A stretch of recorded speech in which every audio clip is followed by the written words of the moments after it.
Hey everyone, welcome back and thank you for being here. This is episode 3 of the lecture series on John Dewey's Artist Experience, chapters 1 through 3. Um, and we are in the middle of chapter 2. We only have 3 guiding questions left in chapter 2. That is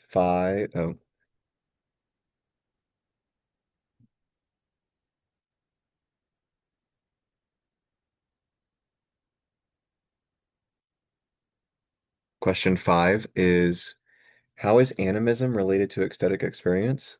So this is the sort of religious experience or a mystical experience that Dewey describes through 2 different thinkers.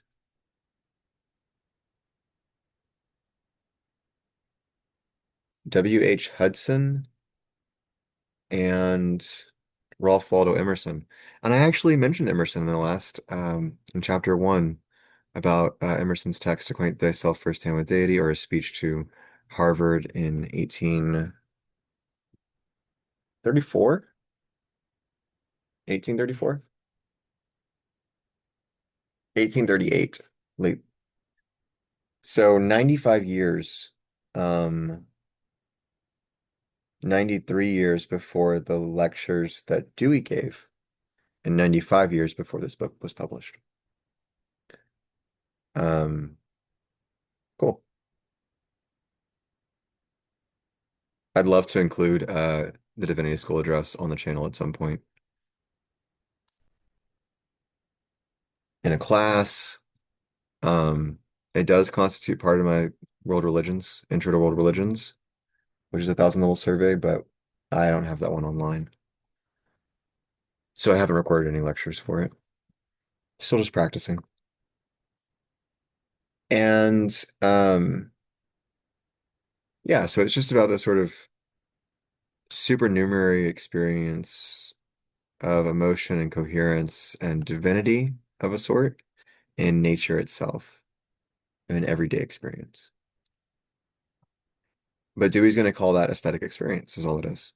But that's not to make it non-divine or non-spiritual or non-ethereal or non-beautiful, etc. 6. So it's not a transcendentalism, which is cool. It's still immanent.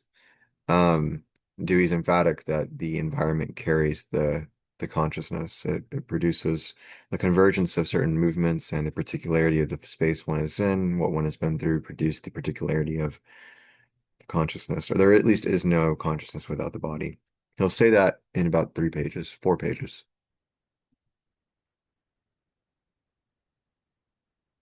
5 pages? Probably 5 pages.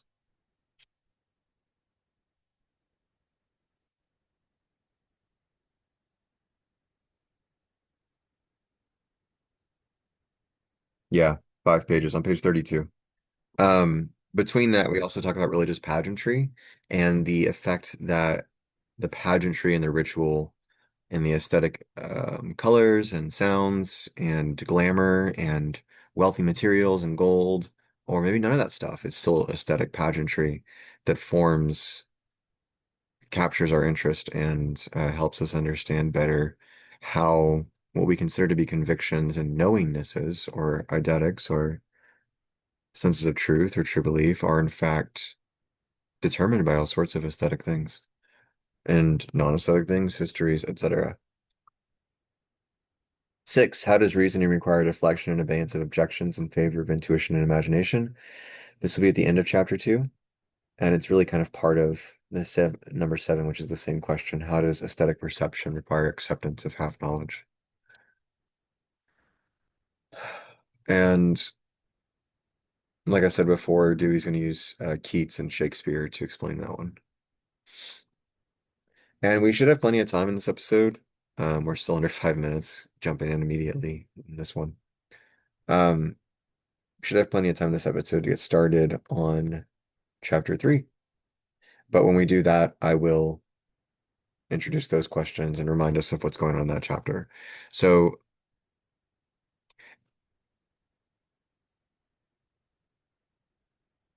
So far in chapter 1, we've criticized dualism in museums and some other kind of formations of the separation of art from everyday life and basically kind of funneled into, if we're going to think about a philosophy of art from a pragmatist perspective, why we want to look at experience in general instead of artistic objects.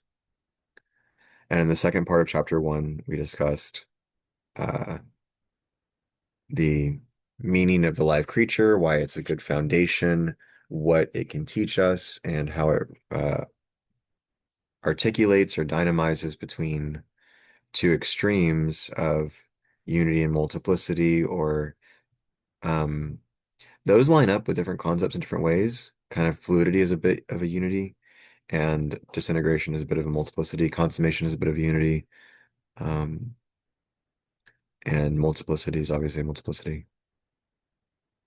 Uh, Slackness is a fluidity, a oneness, and static, not disintegration. When the pieces become so separate that they can't do anything, they can no longer move at all. There is no meaning or connection between them. It's sort of like a gridlock of meaning. And at the end of chapter three, he will talk about um, shoring up where the army has been and forging ahead where it will go, which I've mentioned with some other thinkers we've discussed. So that's chapter one. And then looking ahead to chapter three, we talk about having an experience. And in chapter two, we're working between the two extremes, the continuum between the material and the ethereal.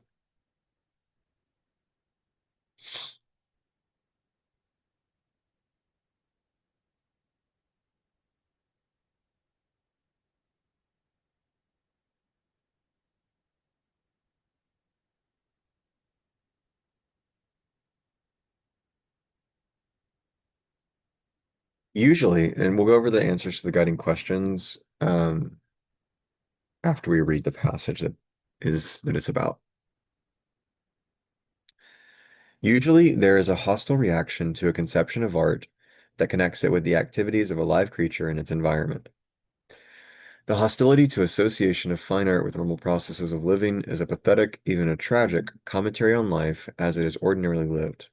Only because that life is usually so stunted, aborted, slack, or heavy laden, is the idea entertained that there is some inherent antagonism between the process of normal living and creation and enjoyment of works of aesthetic art.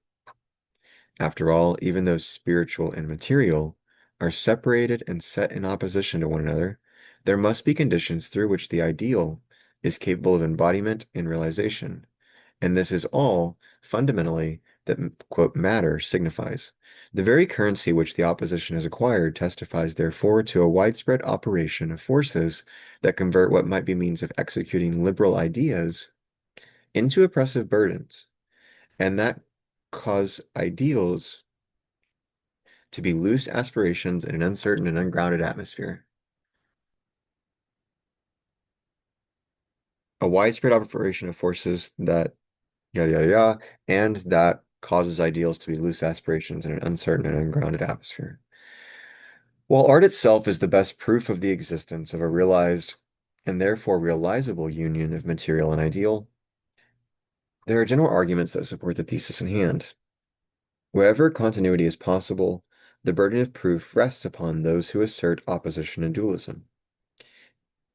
Nature is the mother and the habitat of man, even if sometimes a stepmother in an unfriendly home. The fact that civilization endures and culture continues and sometimes advances is evidence that human hopes and purposes find a basis and support in nature.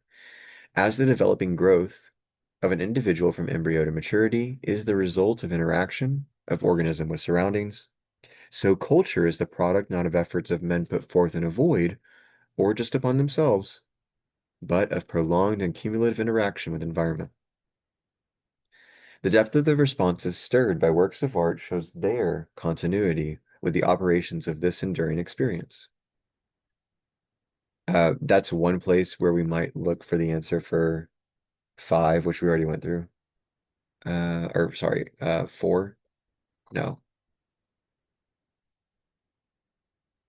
seven.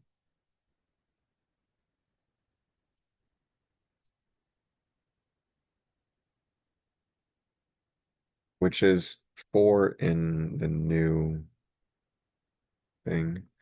We're only going to do 8, 9, and 10 moving forward. We already went over the sevens, but this is kind of like one answer to it.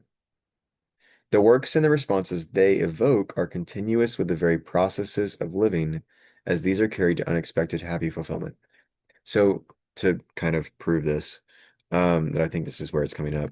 If it is, you should find a phrase that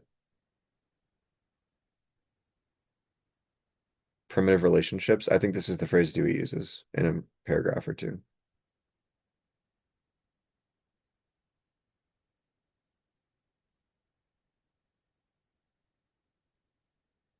With the operations of this enduring experience.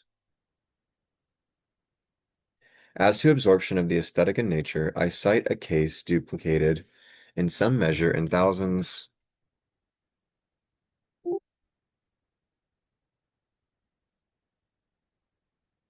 Yeah, so it's on the next page. So kind of the animism question comes before the politics question, but you can see it apparent throughout. And obviously, this isn't even a political book by Dewey. It's just infused throughout his thinking because he organizes his thinking fluidly and connects his thoughts in a coherent way and doesn't just like say stuff that doesn't make sense with other stuff that doesn't make sense. He holds himself together, in other words. And so there's a continuity of meaning and understanding across all of his different expressions, which if you study the elemental expressions long enough, you'll pick up a lot of his theory, but not all of it, and not in its most direct presentation.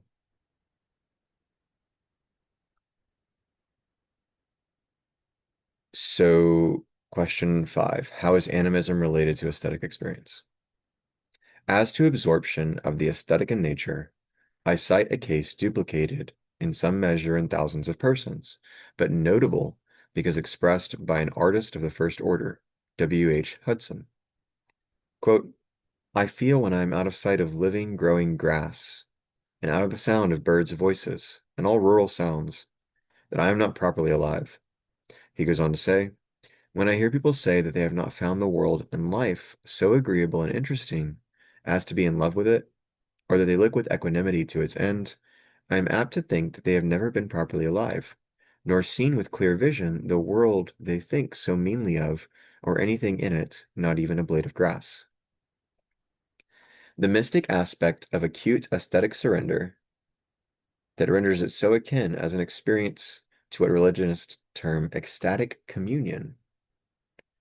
So, kenosis, ecstatic communion, um, felt kind of transpersonal experiences, um, religious experiences, mystical experiences, etc. I think I repeated some of those.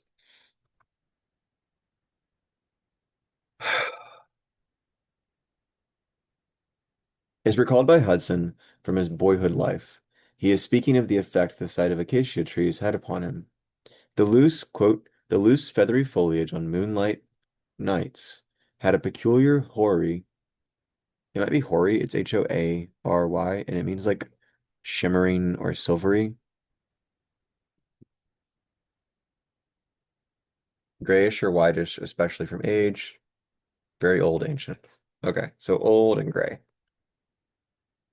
A peculiar hoary aspect that made this tree seem more intensely alive than others, more conscious of me and of my presence.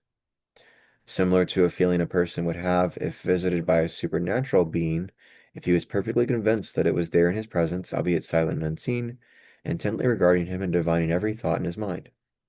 Emerson is often regarded as an austere thinker, but it was Emerson as an adult who said, quite in the spirit of the passage quoted from Hudson, quote, crossing a bare common in snow puddles at twilight under a clouded sky, without having in my thought any occurrence of special good fortune, I have enjoyed a perfect exhilaration. I am glad to the brink of fear.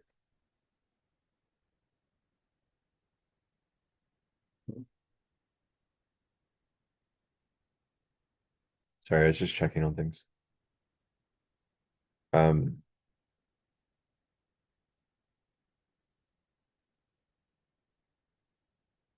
So, how is animism related to aesthetic experience?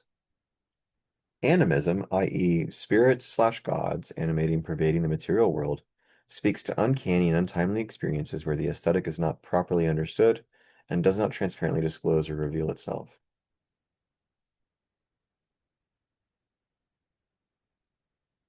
Or, the experience of spirits slash gods and animals in nature, i.e., animism, is a misattribution of the inherent aesthetic spiritual ideal qualities and culminative, consummative, harmonious, in step, present, engaged, environment, material experiences with, through, in the world.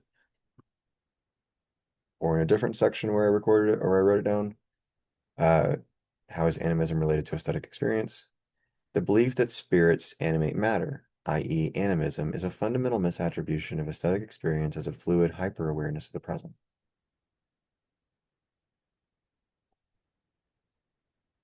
Back to the Dewey text.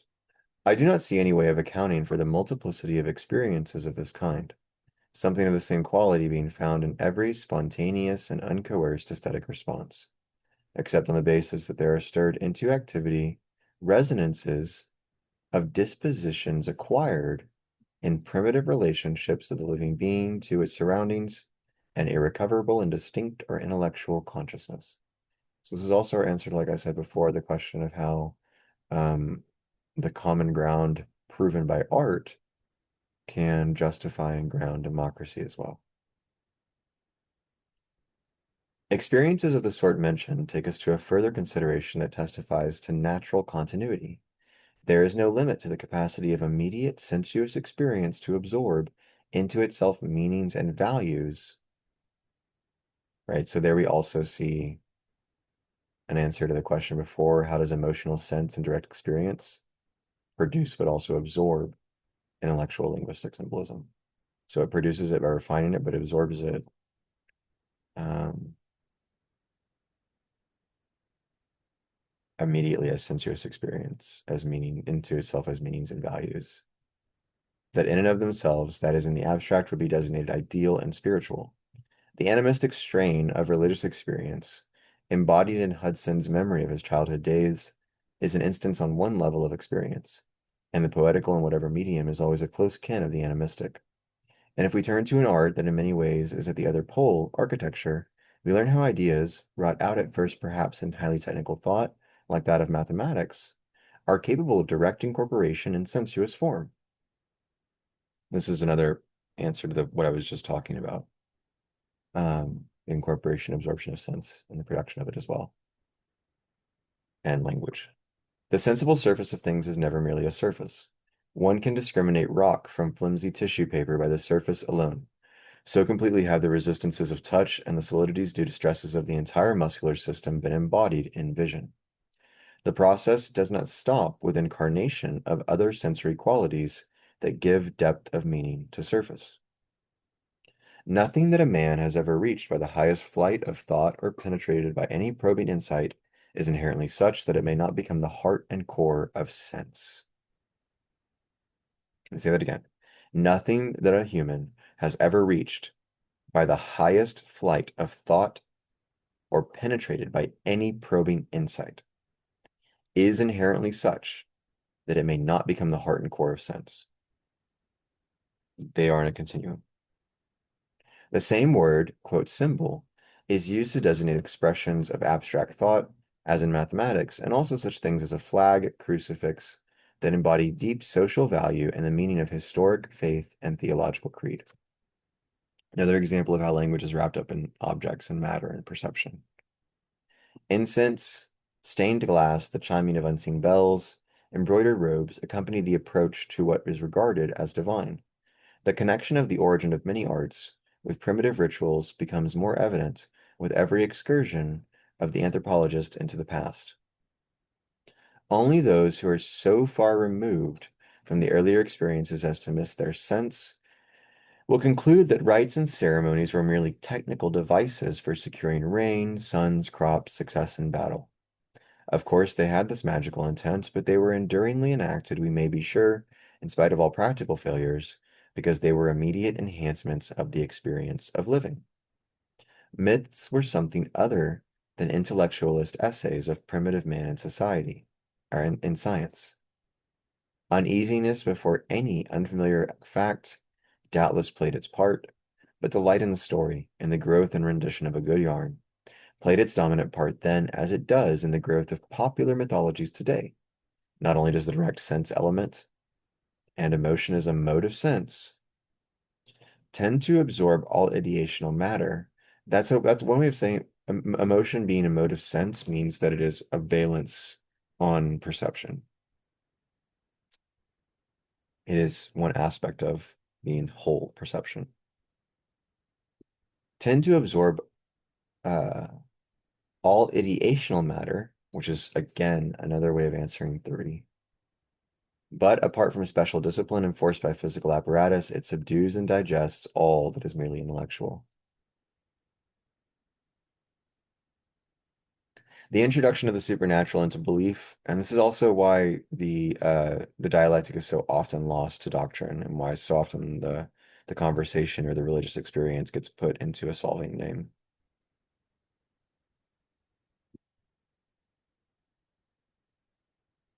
Oh. The introduction of the supernatural into belief and the all too human easy reversion to the supernatural is much more an affair of the psychology that generates works of art than of effort at scientific and philosophic explanation.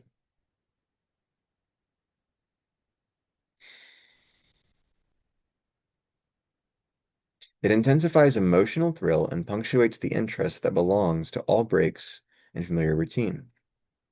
Were the hold of the supernatural on human thought an exclusively or even mainly intellectual matter, it would be comparatively insignificant. Theologies and cosmogonies have laid hold of imagination because they have been attended with solemn processions, incense, embroidered robes, music, the radiance of colored lights, with stories that stir wonder and induce hypnotic admiration. That is, they have come to man through a direct appeal to sense and to sensuous imagination.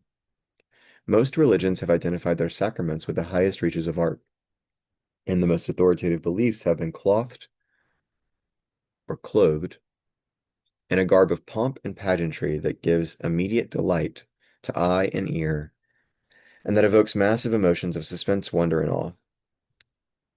The flights of physicists and astronomers today answer to the aesthetic need for satisfaction of the imagination, rather than to any strict demand of unemotional evidence for rational interpretation. Uh, this was before, I don't know if it was before satellites, but I think it was before space flight. It was before moon landing, but I think it was before space flight too.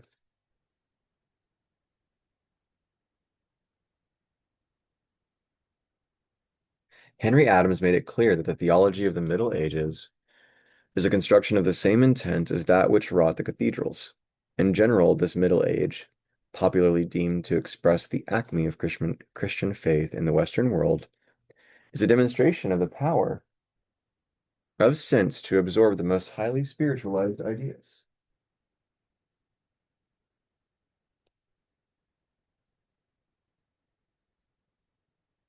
Music, painting, sculpture, architecture, drama, and romance were handmaidens of religion as much as were science and scholarship. The arts hardly had a being outside of the church, and the rites and ceremonies of the church were arts enacted under conditions that gave them the maximum possible of emotional and imaginative appeal. For I do not know what would give the spectator and auditor of the manifestation of the arts a more poignant surrender than the conviction that they were informed with the necessary means of eternal glory and bliss. The following words of Pater are worth quoting in this connection. Quote, this is I think William Pater or Benjamin, I think it's William Pater, and he was Walter Pater. I haven't read anything by him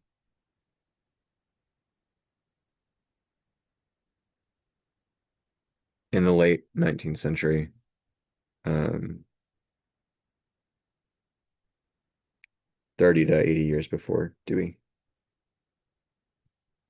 Quote, The Christianity of the Middle Ages made its way partly by its aesthetic beauty, a thing so profoundly felt by the Latin hymn writers, who for one moral or spiritual sentiment had 100 sensuous images. A passion of which the outlets are sealed begets a tension of nerve in which the sensible world comes to one with a reinforced brilliancy and relief, all redness turned into blood, all water into tears. Hence a wild, convulsed sensuousness in all the poetry of the Middle Ages, in which the things of nature began to play a strange, delirious part. Of the things of nature, the medieval mind had a deep sense, but its sense of them was not objective. No real escape to the world without us. That was all by Walter Pater. A long quote. And Dewey's going to quote him again in the next paragraph. This is Dewey. In his autobiographical essay, The Child in the House, he generalizes what is implicit in this passage. He says, quote, in later years, he, meaning, so whenever this Pater quote uses he, Pater is talking about himself. He says, in later years, he came upon philosophies which occupied him much in the estimate of the proportions of the sensuous and ideal elements in human knowledge, the relative parts they bear in it, and in his intellectual scheme was led to assign very little to the abstract thought and much to its sensible vehicle or occasion. I've mentioned this a few times now about the environment being a vehicle for thought. This is an idea in Buddhism as well. Sort of occasionalism is a different thing entirely. It means that God is creating every occasion separately from the other ones, and there's no continuity between them. Um, but a continual occasion or a emerging and unfolding occasions, occasioning, opening. Um, because if you hold something open, it doesn't actually stay open. That's also a closure. Anyway, the latter quote became the necessary concomitant of any perception of things. It had to be there, concomitant. It was a necessary co-constitutor or something that made up. I mean, if it wasn't there, what would you perceive? Concomitant of any perception of things, real enough to have any weight or reckoning in his house of thought. He came more and more to be unable to care for or think of soul, but as in an actual body, or of any world, but that wherein are water and trees, and where men and women look so or so and press actual hands. The elevation of the ideal above and beyond immediate sense has operated not only to make it pallid and bloodless, this is Dewey again, but it has acted like a conspirator with the sensual mind to impoverish and degrade all things of direct experience. In the title of this chapter, I took the liberty of borrowing from Keats the word ethereal to designate the meanings and values that many philosophers and some critics suppose are inaccessible to sense because of their spiritual, eternal, and universal characters, thus exemplifying the common dualism of nature and spirit. Let me requote his words.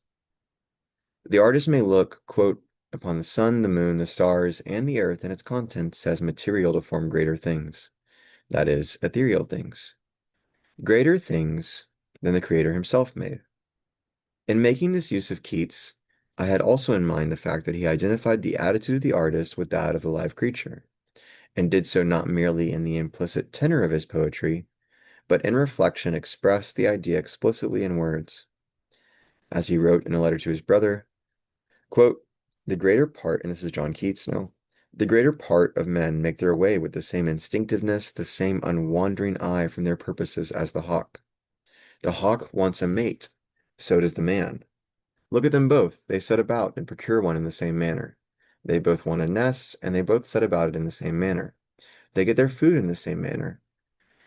The noble animal man, for his amusement, smokes his pipe. The hawk balances about in the clouds. This is the only difference of their leisures. This is that which makes the amusement of life, capital L, to a speculative mind. I go out among the fields and catch a glimpse of a stoat or a field mouse hurrying along. To what? The creature has a purpose and his eyes are bright with it. I go amongst the buildings of a city and I see a man hurrying along. To what? The creature has a purpose and his eyes are bright with it. Quote, that was all Keats. Still quote though. New paragraph. Even here, though I am pursuing the same instinctive course as the veriest human animal I can think of, though I am, however, young, writing at random, straining at particles of light in the midst of great darkness, without knowing the bearing of any assertion of any one opinion, yet may I not in this be free from sin. May there not be superior beings amused with any graceful, though instinctive, attitude my mind may fall into, as I am entertained with the alertness of a stoat or the anxiety of a deer. Though a quarrel in the streets is to be hated, the energies displayed in it are fine. The commonest man has a grace in his quarrel. Seen by a supernatural being, our reasonings may take the same tone. Though erroneous, they may be fine. This is the very thing in which consists poetry. There may be reasonings, but when they take an instinctive form like that of animal forms and movements, they are poetry. They are fine. They have grace. In another letter, he speaks of Shakespeare as a man of enormous negative capability, as one who was, quote, capable of being in uncertainties, mysteries, doubts, without any irritable reaching after fact and reason. So I am reading from Dewey, and Dewey is explaining that Keats, John Dewey's explaining, the philosopher John Dewey is explaining that the poet, and kind of philosopher, John Keats, but mostly poet, um, like a renowned poet, um, referenced Shakespeare, but I think Dewey is quoting from a letter to a friend. It's just a prose form of what he expressed in poetry. Um, and now we're thinking about Shakespeare through like three different lenses. He contrasts Shakespeare in this respect with his half-knowledge, uh, with his own contemporary Coleridge, who would let a poetic insight go when it was surrounded with obscurity because he could not intellectually justify it, could not, in Keats's language, be satisfied with half knowledge. So we're kind of going to get this answer, how does aesthetic perception require acceptance of half knowledge? Before and kind of as the answer to how does reasoning require deflection and abeyance of objections in favor of intuition and imagination? Those are the two questions we're juggling at the same time and kind of different phrasings of they're meant to wrangle our thoughts onto these paragraphs.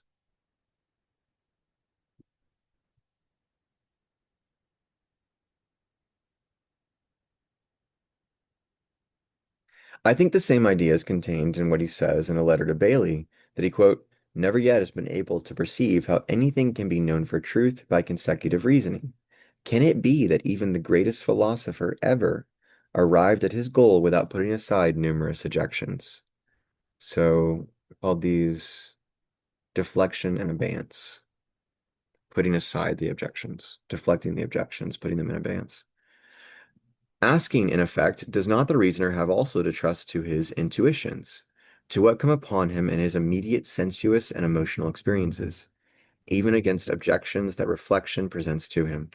For he goes on to say, the simple imaginative mind may have its rewards in the repetitions of its own silent workings coming continually on the spirit with a fine suddenness. End quote. A remark that contains more of the psychology of productive thought than many treatises. So for the whiteboard, we have for 9, the deflection and abeyance. True reason is impossible and instead requires grace, but is fine when instinctive and impulsive. Philosophers must ignore their counter-arguments when writing. One must obey the overpowering intuition and aesthetic imagination, i.e., emotionally charged sense. All writers, if they don't get stuck in their self-criticisms, have had to ignore foreseeable objections in pursuit of their conclusion. Reasoning, as instinctive, impulsive, is fine. It has grace. Beauty is truth, truth, beauty. And expression requires ignoring conflicting thoughts, but earnest, instinctive efforts are still fine. They have grace. Intuition seeks and pursues its goal. All right, and then 10. How does aesthetic perception require acceptance of half knowledge? Half knowledge frees the live creature onto the present moment in full force, simultaneously allowing for the effortful tense strife, which serves as the precondition for the aesthetic consummation of experience doubling back on itself to intensify. Aesthetic perception and experience take the mysteries and half knowledge of life and turn them back on themselves to intensify living itself. This is how Dewey closes the chapter, was with this talk of intensifying through a doubling. Aesthetic perception turns life's uncertainties in on itself to intensify living. This is the production and refinement of art and aesthetic experiences. This is half knowledge itself, meaning these are my best guesses. Back to the last 2.5 pages, or page, so. In spite of the elliptical character of Keats's statements, 2 points emerge.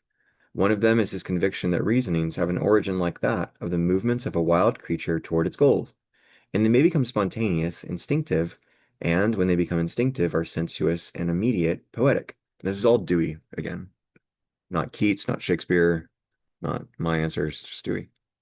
The other side of this conviction is his belief that no, quote, reasoning, that is, as excluding imagination and sense, can reach truth. Even, quote, the greatest philosopher exercises an animal-like preference to guide his thinking to its conclusions.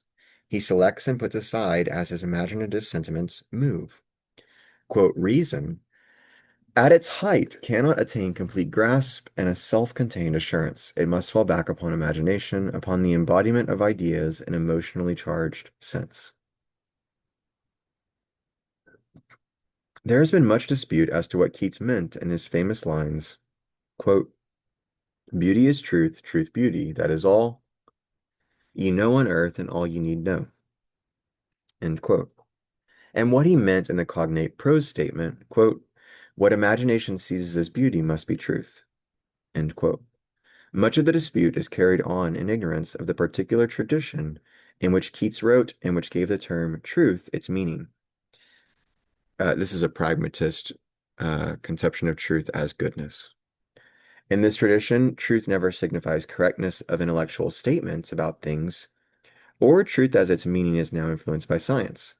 It denotes the wisdom by which men live, especially, quote, the lore of good and evil. And in Keats' mind, it was particularly connected with the question of justifying good and trusting to it in spite of the evil and destruction that abound. Philosophy, quote unquote, is the attempt to answer this question rationally. Keats's belief that even philosophers cannot deal with the question without depending on imaginative intuitions receives an independent and positive statement in his identification of beauty with truth. The particular truth that solves for man the baffling problem of destruction and death, which weighed so constantly on Keats, in the very realm where life strives to assert supremacy. Man lives in a world of surmise, of mystery, of uncertainties. Reasoning, quote unquote, must fail man. This, of course, is a doctrine long taught by those who have held to the necessity of a divine revelation.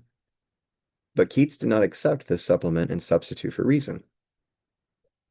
The insight of imagination must suffice. Quote, this is all ye know on earth and all ye need to know, end quote. The critical words are, quote unquote, on earth. That is, amid a scene in which, quote, irritable reaching after fact and reason, end quote, confuses and distorts instead of bringing us to the light. It was in moments of most intense aesthetic perception that Keats found his utmost solace and his deepest convictions. This is the fact recorded at the close of his ode. Ultimately, there are but two philosophies. One of them accepts life and experience in all its uncertainty, mystery, doubt, and half knowledge and turns that experience upon itself to deepen and intensify its own qualities, to imagination and art.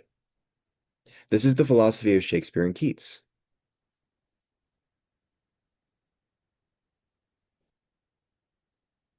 You notice how he says, ultimately there are but two philosophies, and then he only describes one of them. I like that.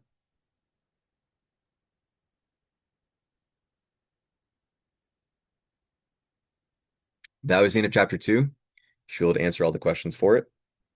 Now we're gonna move on to chapter three. We've got 50 minutes in this episode, and that should be let us wrap up in episode four with a cap of 6 hours at the most. So it's pretty reasonable. Chapter three might be a little bit longer. There are a lot of questions to answer. Um, Let me pause and make sure that I can get over to the next, because I'm gonna have to do some stuff on the screen that is not what I want in my video. So I'll be right back. All right, guys, I'm back. These are the questions for chapter three and the answers to them on the whiteboards. And basically, I just have student comments that have engaged with me from before. They're public, but I don't, just out of respect, want to include them in the video. I also don't want to have any like notifications or anything like that. So I had to zoom back in.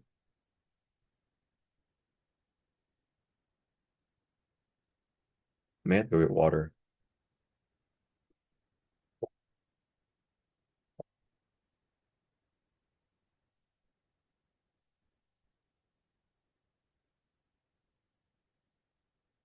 The last 23 pages, 24 pages. So it's kind of like two-fifths. Um, just a good place to be with the amount of time we have.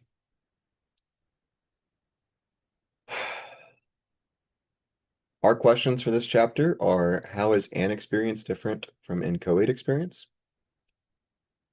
Two, why can the aesthetic not be sharply marked off from intellectual experience? Three, what is required for a stone rolling down a hill to have an experience? Four, how are emotions related to experiences?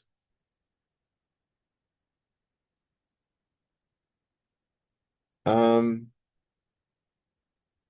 and I'm not going to go through them all right now because I kind of know where the breaks are, so we're going to chunk them up a little bit. We'll stop right there. How is an experience different from inchoate experience? Why can the aesthetic not be sharply marked off from intellectual experience? What is required for a stone rolling down a hill to have an experience? And how are emotions related to experiences? We will take them one at a time, but we're going to read before we do anything. Chapter 3, John Dewey, Art is Experience, Having an Experience, where an is in italics. It's italicized and in the indefinite article. Experience occurs continuously because the interaction of live creature and environing conditions is involved in the very process of living. Under conditions of resistance and conflict, aspects and elements of the self and the world that are implicated in this interaction qualify experience with emotions and ideas, so that conscious intent emerges.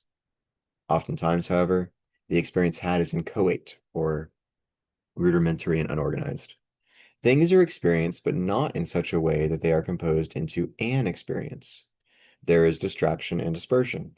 What we observe and what we think, what we desire and what we get are at odds with each other. We put our hands to the plow and turn back. We start and then we stop, not because the experience has reached the end for the sake of which it was initiated, but because of extraneous interruptions or of inner lethargy. In contrast with such experience, we have an experience when the material experience runs its course to fulfillment. Then and then only is it integrated within and demarcated in the general stream of experience from other experiences. A piece of work is finished in a way that is satisfactory. A problem receives its solution. A game is played through. A situation, whether that of eating a meal, playing a game of chess, carrying on a conversation, writing a book, or taking part in a political campaign, is so rounded out that its close is a consummation and not a cessation. Such an experience is a whole and carries with it its own individualizing quality and self-sufficiency. It is an experience.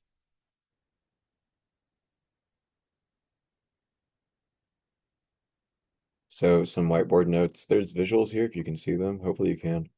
An experience is a beginning and an end, which is not a cutting stop, but is itself a consummation of the previous disorder, distinct but not disintegrated from the rest of your life or itself. That meal, that storm, that quarrel with a friend, self-organized, composed, interchange without seam, unfilled blanks, mechanical junctions, dovetails, or dead ends, dead centers. It does dovetail, it doesn't have any of these other things. Gone over dovetails and Bergsons, so I don't really want to do them again here.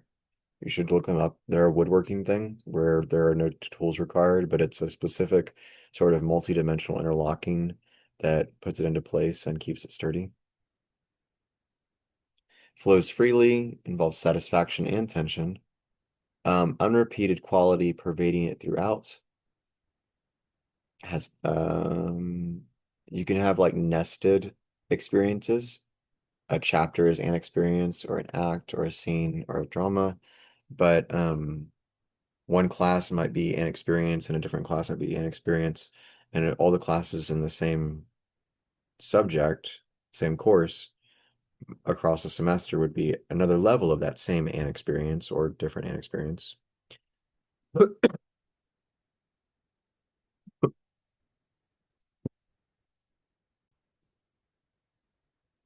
Hey guys, sorry about that. I had a coughing fit, which happens when I get dehydrated. I drank some water, refilled my water bottle, and I tried pretzels with peanut butter for the first time ever. And that actually makes a lot of sense because I think pretzels are made out of wheat, which is a grain, and peanut butter is made from peanuts, which are a legume. They're not a nut, and they're a pulse. Grains and pulses typically create complete proteins together, which is also, wow, another big brain moment. Um, Also why peanut butter and oats go so great together. Okay, I'm done being silly. Um, what I was saying before is that an experience can compound and nest, and they're not strictly separate. They interweave, um, and each one is basically its own rhythm that you have to navigate. But you have to integrate them and like attenuate all the different rhythms. We looked at the interference pattern. I'll float up again.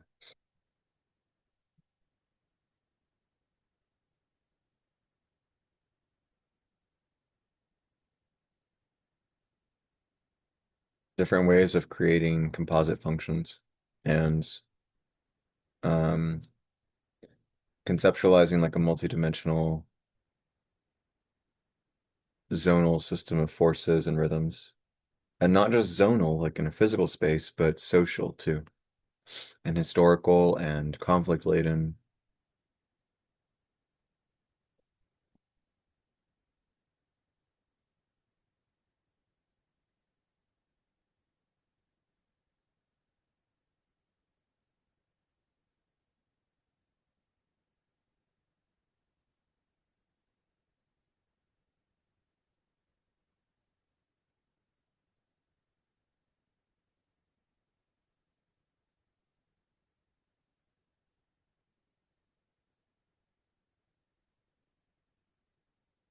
So quantum stuff to consider here too.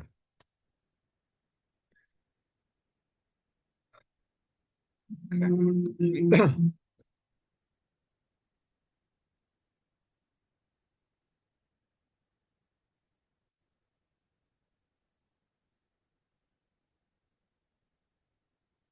Total integral experiences that are intrinsically worthwhile. Let's keep reading. Such experience is a whole and carries with it its own individualizing quality and self-sufficiency. It is an experience. Philosophers, even empirical philosophers, have spoken for the most part of experience at large. Idiomatic speech, however, refers to experiences,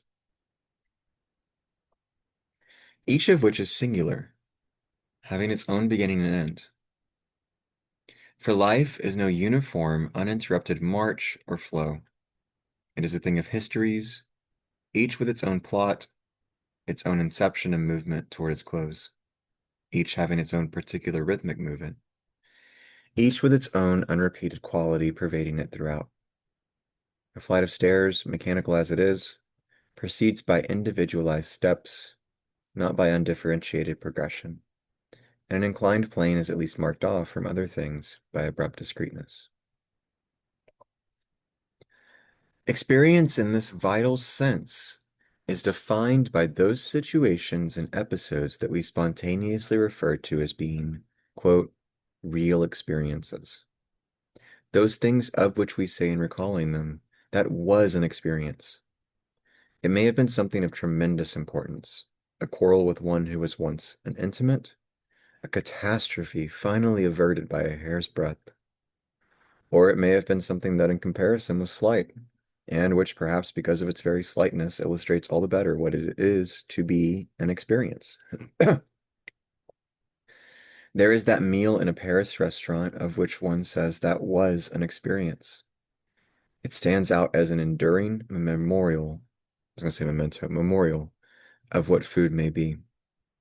Then there is that storm one went through in crossing the Atlantic.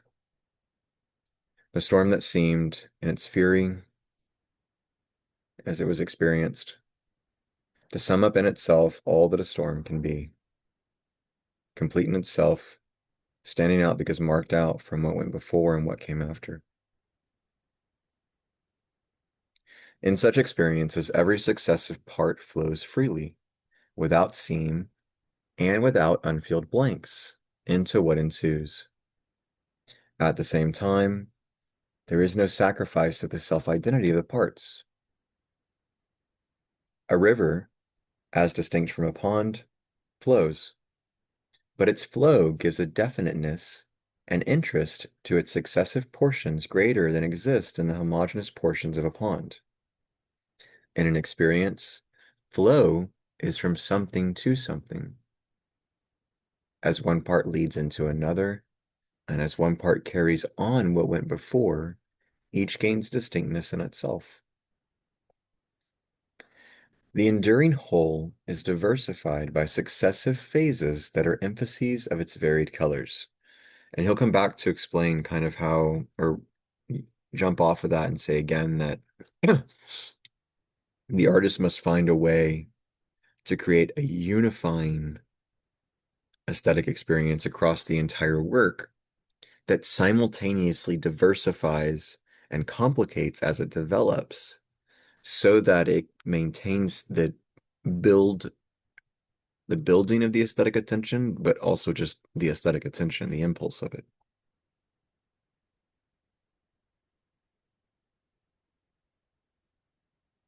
Because of continuous merging, there are no holes, mechanical junctions, and dead centers when we have an experience. There are pauses, places of rest, but they punctuate and define the quality of movement. They sum up what has been undergone and prevent its dissipation and idle evaporation. Continued acceleration is breathless and prevents parts from gaining distinction. In a work of art, different acts, episodes, occurrences melt and fuse into unity, and yet do not disappear and lose their own character as they do so. Just as in a genial conversation, there is a continuous interchange and blending, and yet each speaker not only retains his own character, but manifests it more clearly than is his wont. Meaning shows a deeper nature of themselves more than they mean to, despite the interchange, and despite that being all that existence is. An experience has a unity that gives it its name, that meal, that storm, that rupture of friendship. The existence of this unity is constituted by a single quality that pervades the entire experience in spite of the variation of its constituent parts. This unity is neither emotional, practical, nor intellectual, for these terms name distinctions that reflection can make within it. So we're starting to get to the next question. Why can the aesthetic not be marked off from the intellectual? In discourse about an experience, we must make use of these additives of interpretation. In going over an experience in mind after its occurrence, we may find that one property rather than another was sufficiently dominant so that it characterizes the experience as a whole. There are absorbing inquiries and speculations, which a scientific man and philosopher will recall as, quote, experiences in the emphatic sense. In final import, they are intellectual, but in their actual occurrence, they were emotional as well. They were purposive and volitional. Yet the experience was not a sum of these different characters. They were lost in it as distinctive traits. No thinker can ply his occupation save as he is lured and rewarded by total integral experiences that are intrinsically worthwhile, which the intrinsic worth makes them aesthetic. Without them, he would never know what it is really to think and would be completely at a loss in distinguishing real thought from the spurious article. Thinking goes on in trains of ideas, but the ideas form a train only because they are much more than what an analytic psychology calls ideas. They are phases, emotionally and practically distinguished, of a developing underlying quality. They are its moving variations, not separate and independent like Locke's and Hume's so-called ideas and impressions, but are subtle shadings of a pervading and developing hue. So you have a sort of process empiricism with pragmatism. It also speaks to Bergson's sense of intuitionistic empiricism. And aesthetic imagination and aesthetic intuition are right in line, and aesthetic perception are right in line with intuitionist perspective and insight and eidetic. Also in line with eidetic noetic intuition and Sartre that we're about to come to. We say of an experience of thinking that we reach or draw, maybe we can.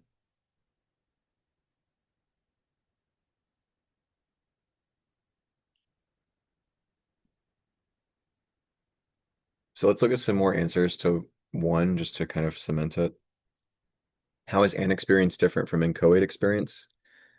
An experience is composed, fulfilled, integrated within, demarcated, self-sufficient, such as a game of chess, dinner with family, political campaign.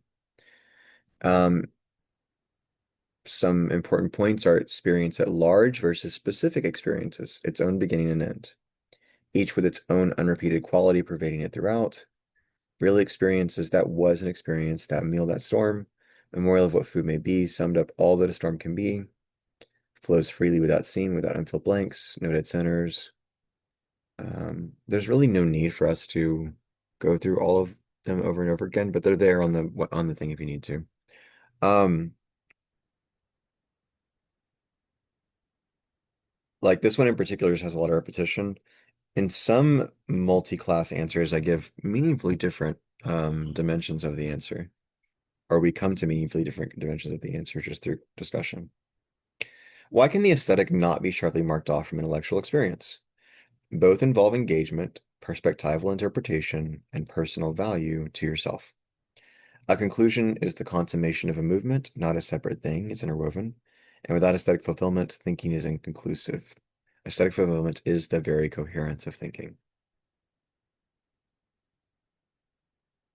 Um, processes internal, sorry, because it possesses internal integration and fulfillment reached through ordered and organized movement, the aesthetic does, and conclusions of thought are arrived upon as aesthetic consummations, fulfillment of a process.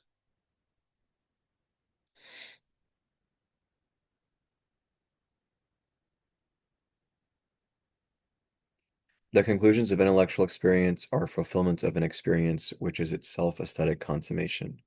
It possesses integration and fulfillment reached through ordered and organized movement. Okay.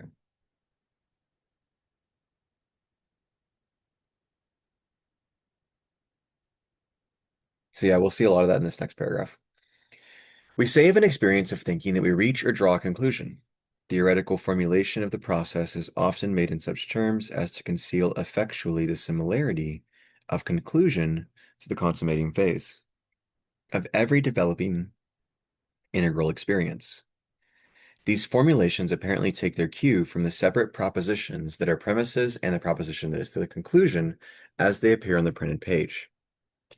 The impression is derived that there are first two independent and ready-made entities that are then manipulated so as to give rise to a third.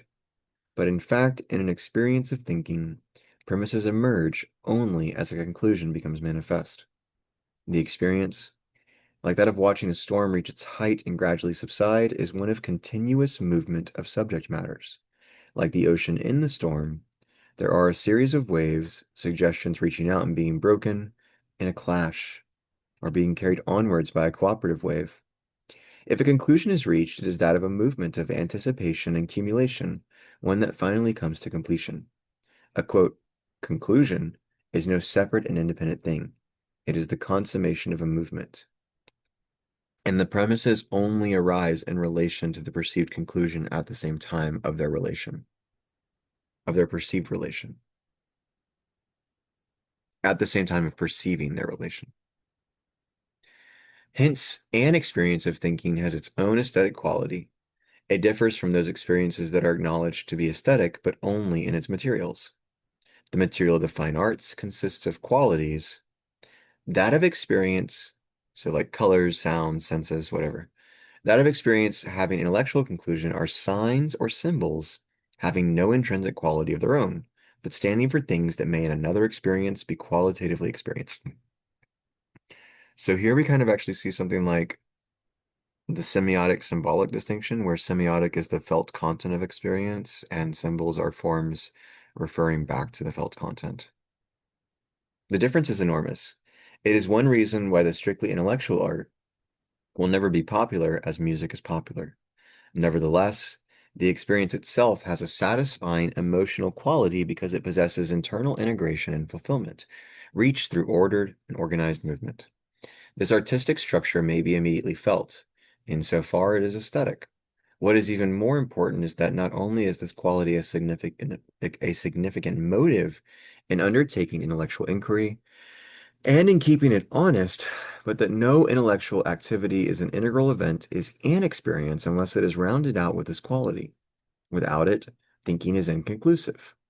In short, aesthetic cannot be sharply marked off from intellectual experience, since the latter must bear an aesthetic stamp to be itself complete.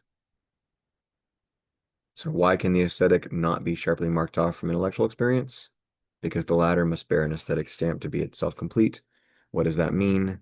Well, we just saw the other movements of that argument about consummation and the mutual interdependence and the interdependent origination of premises and conclusion. The same statement holds good of a course of action that is dominantly practical, that is, one that consists of overt doings. It is possible to be efficient in action and yet not have a conscious experience. The activity is too automatic to permit of a sense of what it is about and where it is going. It comes to an end, but not to a close or consummation in consciousness. Obstacles are overcome by shrewd skill, but they do not feed experience. There are also, okay, they do not feed experience. That's one extreme. So we saw these extremes in the first chapter. I don't know if we saw them that much in chapter two. Um, the two worlds in which aesthetic experience would be impossible. Too mechanical, too much rote doing, or there's too much fluidity and not enough connection, which is what we'll see. Or there's too much rote doing without connection, or there's just connection without enough doing. There are also those who are wavering in action, uncertain and inconclusive, like the shades in classic literature. Yep, not enough doing, too much meaning. Between the poles of aimlessness and mechanical efficiency, there lie those courses of action in which, through successive deeds, there runs a sense of growing meaning, conserved and accumulating toward an end that is felt as accomplishment of a process. Successful politicians and generals who turn statesmen like Caesar and Napoleon have something of the showman about them, as well as current political affairs in the United States. It's absurd. And like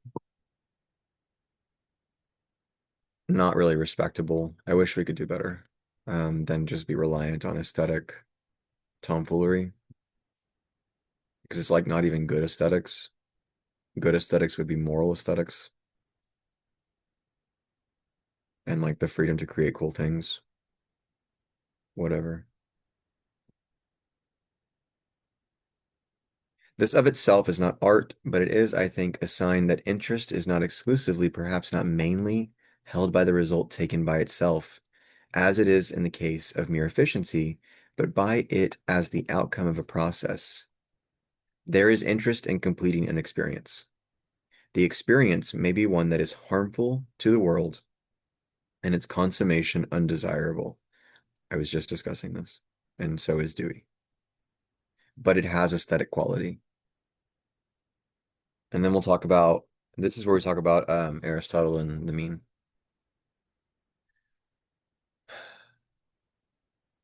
The Greek identification of good conduct with conduct having proportion, grace, and harmony, the kolon agathon, is a more obvious example of distinctive aesthetic quality and moral action. One great defect in what passes as morality and its anesthetic quality is its anesthetic quality. So I'm thinking like probably Dewey as well as thinking of Kantian morality, where it's supposed to be kind of painful or against your interests. Instead of exemplifying wholehearted action, it takes the form of grudging piecemeal concessions to the demands of duty. But illustrations may only obscure the fact that any practical activity will, provided that it is integrated and moves by its own urge to fulfillment, have aesthetic quality. So genuinely motivated moral action will be aesthetic by definition. A generalized illustration may be had if we imagine a stone which is rolling downhill to have an experience. The activity is surely sufficiently practical. The stone starts from somewhere and moves as consistently as conditions permit toward a place and state where it will be at rest, toward an end. So that's all strictly what the stone undergoes as a fact of experience being something that objects have too, not just humans and animals and live creatures, but the world has experience. The world experiences. It may not be an aesthetic experience. It's not. But so the stone starts from somewhere and moves as consistently as conditions permit toward a place and state where it will be at rest. That is inchoate experience. Dewey's going to say that that is what humans often have, actually. Let us add, by imagination to these external facts, the idea is that it looks forward with a desire to the final outcome, that it is interested in the things it meets on its way, conditions that accelerate and retard or slow its movement with respect to their bearing on the end, that it acts and feels toward them according to the hindering or helping function it attributes to them, and that the final coming to rest is related to all that went before as the culmination of a continuous movement. Then the stone would have an experience, and one with aesthetic quality. Um, the answer to number 3 is basically just like a bunch of those pieces together. So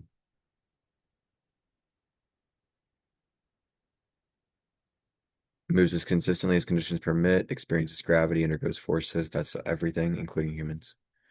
And then aesthetic experience looks forward with a desire to the final outcome. So forward, interested in the things it meets on its way, open to like new things, the conditions that accelerate and slow its movement with respect to their brain at the end, and then acts and feels toward them in proportion to their help or hindrance to its end. So kind of like listening to and then responding to them. And then the final coming to rest is related to all parts as culmination of a continuous movement. So whatever outcome we have, we see it as the result of the whole process. And that, in the widest sense, is death. He doesn't say that, but it is. If we turn from this imaginary case to our own experience, we shall find much of it is nearer to what happens to the actual stone than it is to anything that fulfills the conditions fancy just laid down. For in much of our experience, we are not concerned with the connection of one incident with what went before and what comes after. There is no interest that controls attentive rejection or selection of what shall be organized into the developing experience. Things happen, but they are neither definitely included nor decisively excluded. We drift. We yield according to external pressure or evade and compromise. There are beginnings and cessations, but no genuine initiations and concludings. One thing replaces another, but does not absorb it and carry it on. There is experience, but so slack and discursive that it is not an experience. Needless to say, such experiences are anesthetic. Thus, the non-aesthetic lies within two limits. At one pole is the loose succession that does not begin at any particular place, and that ends in the sense of ceasing at no particular place.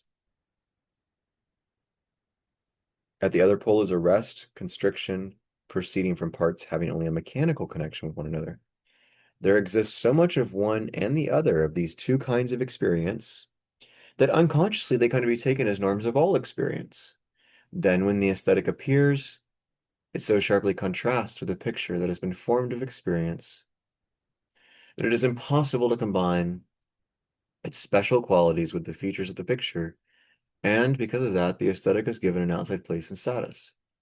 The account that has been given of experience, dominantly intellectual and practical, is intended to show that there is no such contrast involved in having an experience. That, on the contrary, no experience of whatever sort is a unity unless it has aesthetic quality.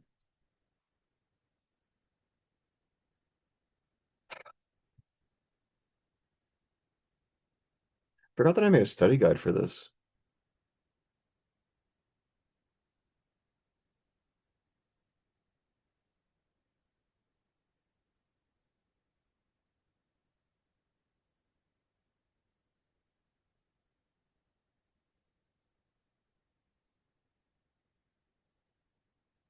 So I think this is uploaded. If it's not in your class, I'll put it in there. Mhm.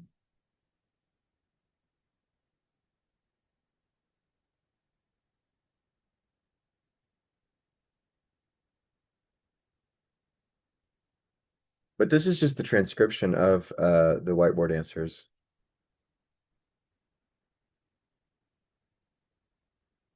Forgot I did this. It was a big lift.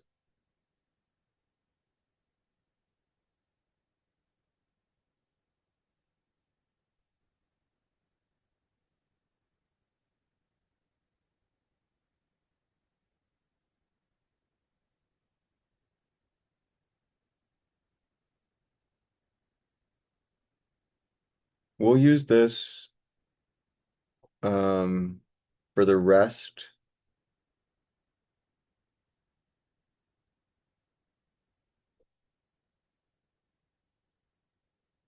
Not quite as visually engaging, but we'll use it for the rest of the videos. We'll incorporate it.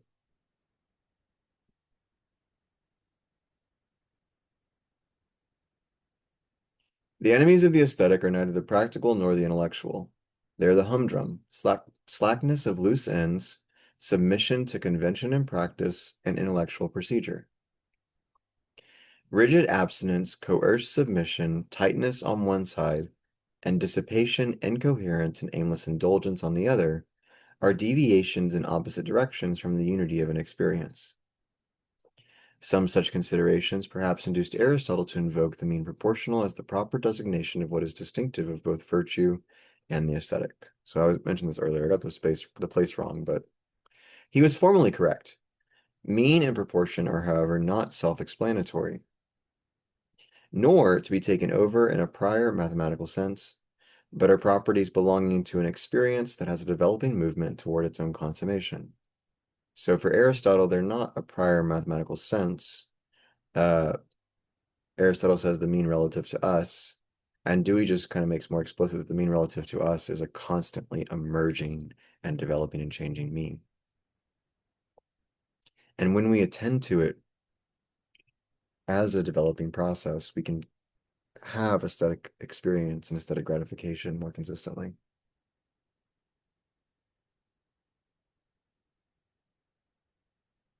toward its own consummation. I have emphasized the fact that every integral experience moves toward a close, an ending, since it ceases only when the energies active in it have done their proper work.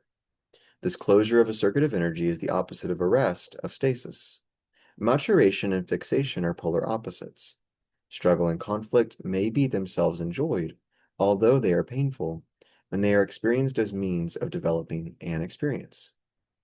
Members in that they carry it forward, not just because they are there. There is, as will appear later, an element of undergoing, of suffering in its large sense in every experience. Otherwise, there would be no taking in of what preceded. For taking in any vital experience is something more than placing something on the top of consciousness over what was previously known. It involves reconstruction, which may be painful. Whether the necessary undergoing phase is by itself pleasurable or painful is a matter of particular conditions. I can also yeah, I'll put this on the site too under Dewey, the study guide. Um, Whether the necessary undergoing phase is by itself pleasurable or painful is a matter of particular conditions. It is indifferent The total aesthetic qualities say that there are few intense aesthetic experiences that are wholly gleeful. They are certainly not to be categorized as amusing, and as they bear down upon us, they involve a suffering that is none the less consistent with, indeed a part of, the complete perception that is enjoyed. I have spoken, this is where he'll talk about emotion. So we're going to read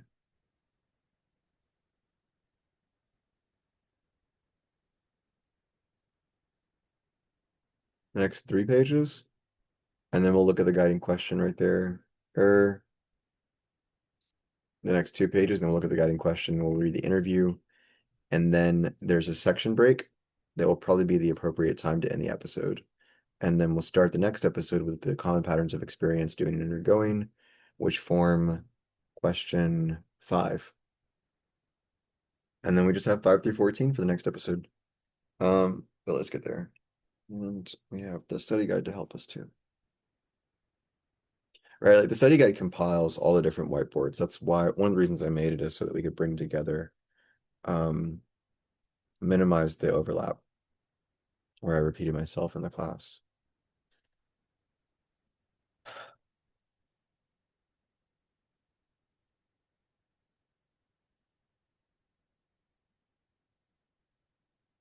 Top of page 43 in my copy, wherever we were in your copy just now.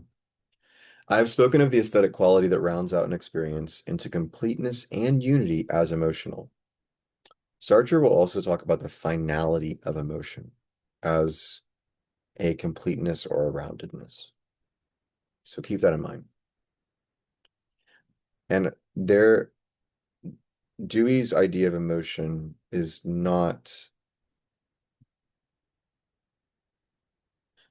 consonant, is highly consonant with Sartre's understanding of emotion.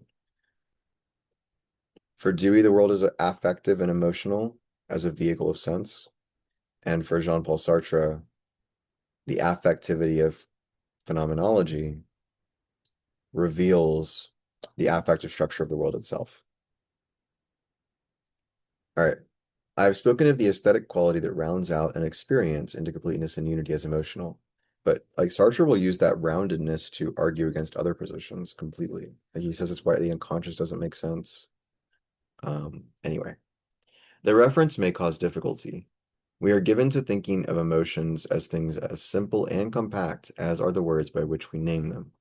Joy, sorrow, hope, fear, anger, curiosity are treated as if each in itself were a sort of entity that enters full made upon the scene, an entity that may last a long time or a short time, but whose duration, whose growth and career is irrelevant to its nature.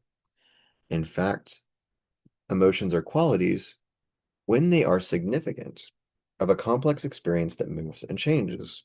I say when they are significant, for otherwise they are both the outbreaks and eruptions of a disturbed infant.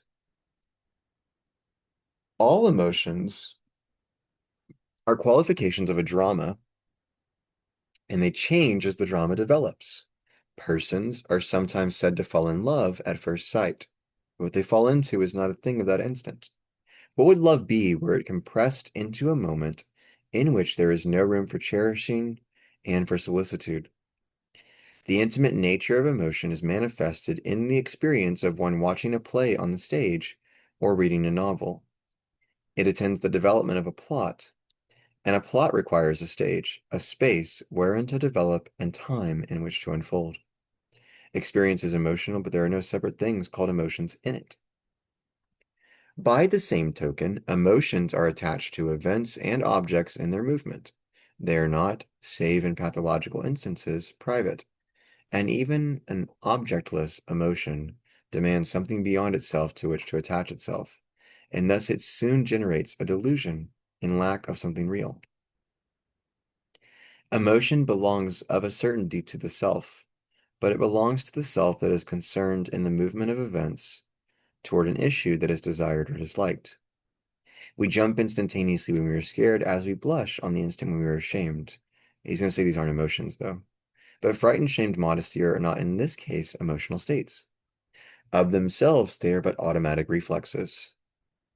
In order to become emotional, they must become parts of an inclusive and enduring situation that involves concern for objects and their issues. The jump of fright becomes emotional fear when there is found or thought to exist a threatening object that must be dealt with or escaped from.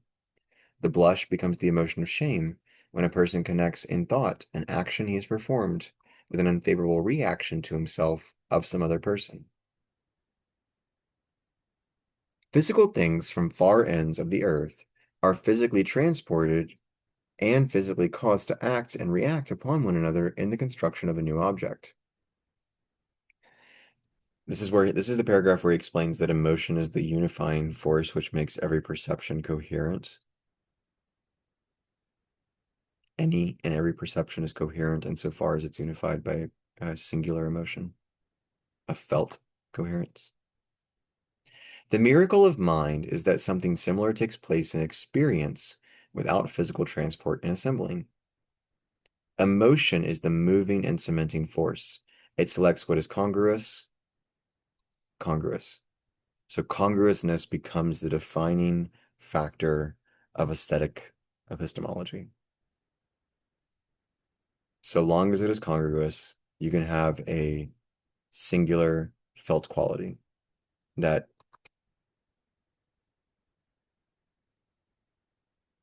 accompanies the perception which one historically identifies with a true perception of knowing. It selects what is congruous and dyes what is selected with its color, thereby giving qualitative unity to materials externally disparate and dissimilar. It thus provides unity in and through the varied parts of an experience. When the unity is of the sort already described, the experience has aesthetic character, even though it is not dominantly an aesthetic experience.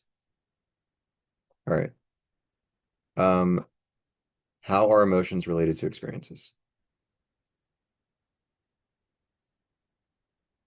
Quote, experience is emotional, but there are no separate things called emotions in it. Unique emotions are attached to unique events and unique objects in their movement.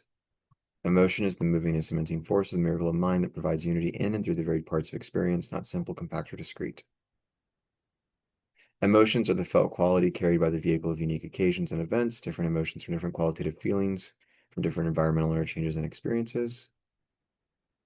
Um, Emotions are attached to events and objects in their movement as vehicles or occasion. Emotions unify and cohere a diverse history of past experiences and conscious thought, which is to say conscious perception. Emotions are attached to events and objects in their environment. The dominant emotion pervades an experience and subtly changes throughout with different shades. The predominant emotion is attached to the whole event, both spatial whole of the environment and temporal whole of an experience. And the varying shades are attached to the objects, moments, scenes, and beats. The environment as occasion carries like a vehicle and produces emotions in the nexus of the subject, like a resonating chamber. Different qualities of the same general kind of emotions or sensual, emotional, qualitative perceptions operate in different experiences specific to each environmental, and mental context, e.g., different fears, different joys, different loves, different reds, different blues, different senses each time, different languages. Specific emotions are carried and produced alongside the vehicle of the occasion event environment.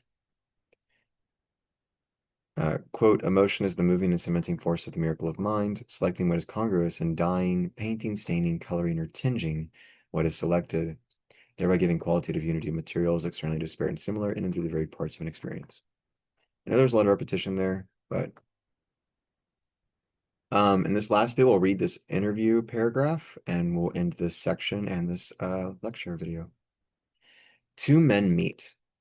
One is the applicant for a position, while the other has the disposition of the matter in his hands.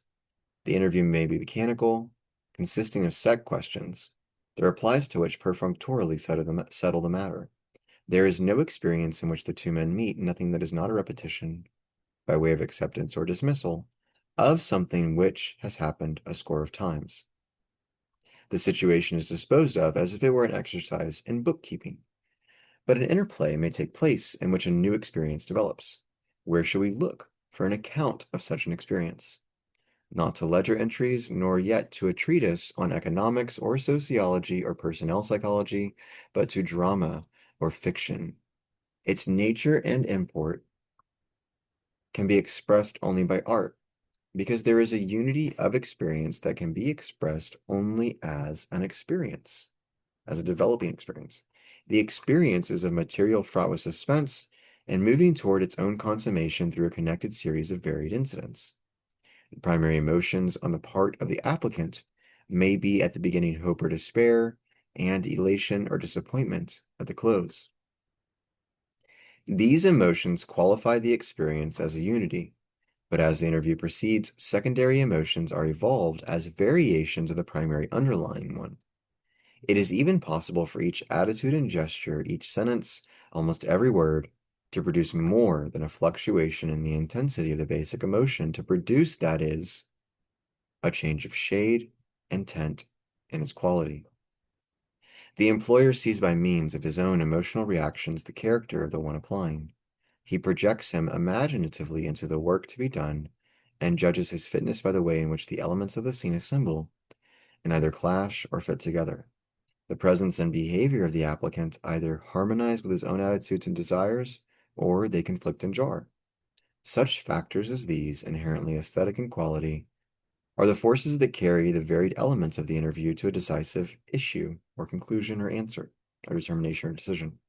They enter into the settlement of every situation, whatever its dominant nature, in which there are uncertainty and suspense. And what a cliffhanger to end on, you guys. Um, it's getting late here, but I'm gonna do the last episode after this one processes. So I think that's appropriate though, because there shouldn't be too much for us still to kind of like wrap up. Um, I'll have to readjust the visuals if there are any more visuals that are important. So you can see the stair stepping here, as opposed to an incline ramp. You can also see a sinusoidal function with ups and downs. Um, Me doing it in the air is not going to be more visible to you than the whiteboard if you're just on the lecture. So that was kind of funny. But uh, yeah, I think that's pretty much it, guys. Um, we'll pick up the last 10 questions in the next video. See you soon. Animals are resting. Sophia still has tapeworms, but the vet was closed today. So bye. Thanks for your patience. Thanks for being here. All those things.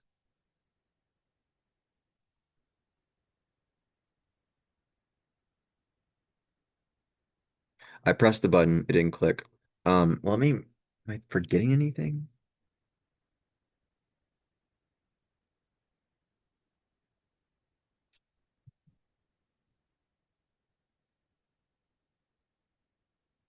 I mean, the answer to this one is literally in the next paragraph right after the section break. What gives meaning, unified perception of cause and effect? What kind of intelligence does the artist require? Um, the perception of the relations of cause and effect and the ability to recompose them at will with intention, and sometimes in ways that are sensitive and alinguistic and can just be perceived but can't really be communicated except for in that medium. And then we'll look at the interproduction of perception and making, how doing and undergoing the common structure of experience really all comes out of the structure of common patterns of every experience, the doing and undergoing. Um, Dewey's going to show that they're the two different aspects of the same thing, and that's why the production and perception of artworks are interwoven. It's also how artworks make themselves by informing the artist in their production process of what they would need to be produced differently to produce a better aesthetic experience for an audience, including the artist. And then the audience has to imagine what the artist went through in order to make it. And if they can't do that, then they're not able to appreciate it as well as somebody who can understand and imagine the effort involved. Um, and he uses the example of like a Sinet or something like that. But somebody who I forget what the word is specifically, but somebody who like is very informed about uh, the difficulties of cooking.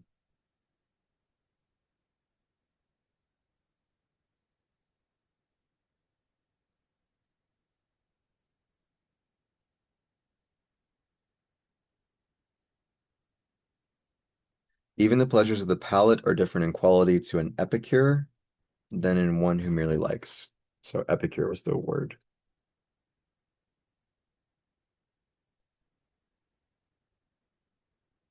And that may be a way of trying to appreciate and like go above and beyond mentally to appreciate and connect things thoroughly. Because Epicureans were hedonists, as we saw with utilitarianism. Um, and so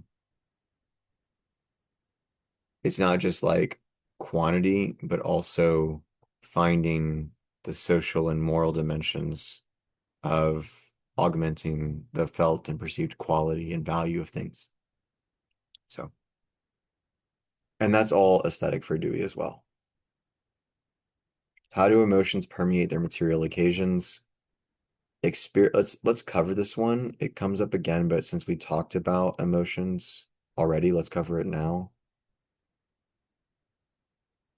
And then 13 and 14 and 15 are fine. Oh, there was another one on the next page. So there are 15 questions, not 14. Um, but yeah, 12, how do emotions permeate their material occasions? An active perception proceeds by emotional waves that extend serially throughout the entire organism. If emotion does not permeate the material if emotion does not permeate the material perceptions, or is not thought of by proceeding in this way, or as proceeding in this way, then the aroused emotion is either preliminary and still in germ, or it's pathological and not grounded in delusional. Experiences are material emotions, emotional material, right? Like material matter and materialism and medium all have this sort of extended malleability to use for aesthetic purposes, for artistic, spiritual purposes.